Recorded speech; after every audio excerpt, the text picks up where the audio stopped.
నాలుగో విషయం చాలా ముఖ్యమైనది. అదేంటి? సన్మార్గం దొరికింది, దాని మీద స్థిరంగా ఉన్నాము.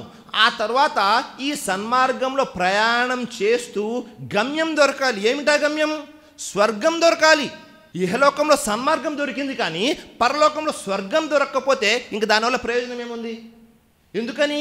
మనము చనిపోయిన తర్వాత సమాధి శిక్షలు ప్రారంభమవుతాయి. ఆ తర్వాత పరలోకంలో ప్రశ్నలు జవాబులు ఉంటాయో దానికి సమాధానం చెప్పాలి. సమాధి తర్వాత పరలోకము, అక్కడ పుల్సిరాత్ మీద కూడా వెళ్ళాలి. ఎవరి దగ్గర అయితే విశ్వాసం చాలా బలహీనంగా ఉంటుందో వారు పుల్సిరాత్ మీద నుంచి కూడా కింద పడిపోతారు, నరకంలోకి వెళ్ళిపోతారు. గమ్యం దొరకాలి. దాని గురించి కూడా సృష్టికర్త అల్లాహ్ తఆలా తెలియజేస్తున్నాడు. వఖూలుల్ హమ్దులిల్లాహిల్లజీ హదానా లిహాజా వమా కున్నా లినహ్తదియా లౌలా అన్ హదానల్లాహ్. మమ్మల్ని ఈ స్థానం వరకు చేసినటువంటి అల్లాహకు కోట్లాది కృతజ్ఞతలు.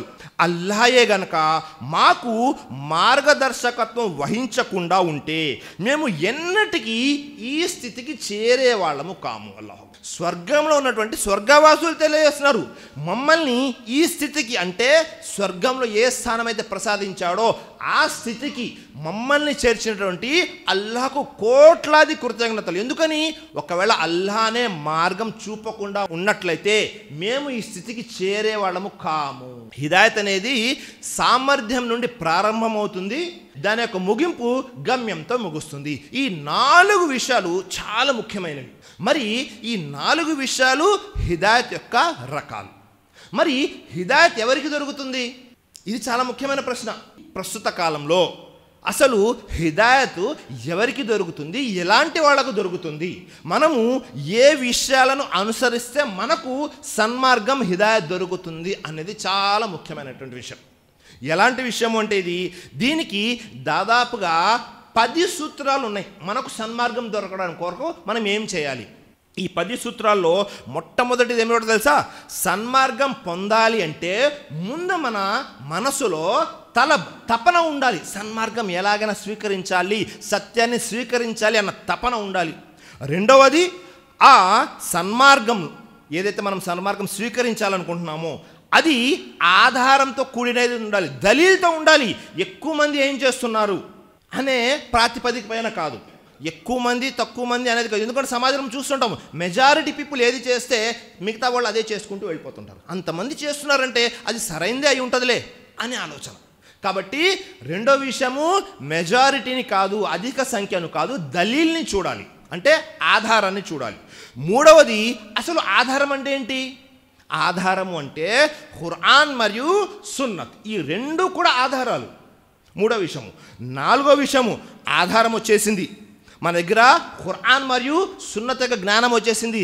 జ్ఞానం వస్తే సరిపోదు, ఆ జ్ఞానంతో పాటు ఆచరణ కూడా ఉండాలి. అల్లాహు అక్బర్. జ్ఞానంతో పాటు ఆచరణ కూడా ఉండాలి. ఆ తర్వాత మన దగ్గర ఎప్పుడైతే ఈ జ్ఞానం వచ్చిందో మనం ఆచరిస్తూ ఉన్నామో అప్పుడేమవుతుంది?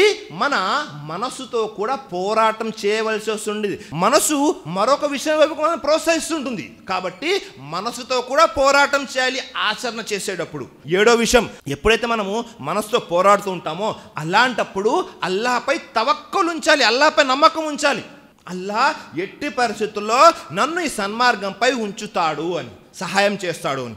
ఆ తర్వాత ఎప్పుడైతే ఈ విషయాలన్నీ చేస్తుంటామో చిన్న చిన్న ఆపదలు, చిన్న చిన్న కష్టాలు కూడా వస్తుంటాయి. ఈ కష్టాలు వచ్చినప్పుడు సహనం వహించాలి. అల్లాహ్ కష్టాలు వచ్చినప్పుడు సహనం వహించాలి. 9వ విషయం అదేమిటి? మనము ఈ సన్మార్గంపై స్థిరంగా ఉండడం కొరకు ఏం చేయాలి? శైతాన్తో పోరాడాలి. అంటే శైతాన్తో పోరాడాలంటే శైతాన్ మన ఎదురుగా కత్తి పట్టుకొని నిలబడ్డు, రండి నాతో పోరాడండి అని. ఎందుకని? తను మనకు కనబడ్డు. అందుకోసం ఏం చేయాలి? శైతాన్ యొక్క రక్షణ వేడుకోవాలి అల్లాహతో. అల్లాహ్ నన్ను ఈ శైతాన్ బారి నుండి కాపాడు అని దుఆ చేసుకోవాలి. రక్షణ కోసం అల్లాహ్ను వేడుకోవాలి. 10వ విషయం ఏమిటో తెలుసా? సన్మార్గం కొరకు ప్రార్థన, దుఆ కూడా చేయాలి. 9వదేమో శైతాన్ నుండి రక్షించుకోవడం కోసం దుఆ, 10వదేమో మనకు సన్మార్గంపై స్థిరంగా ఉండడం కొరకు అల్లాహ్తో దుఆ చేయాలి.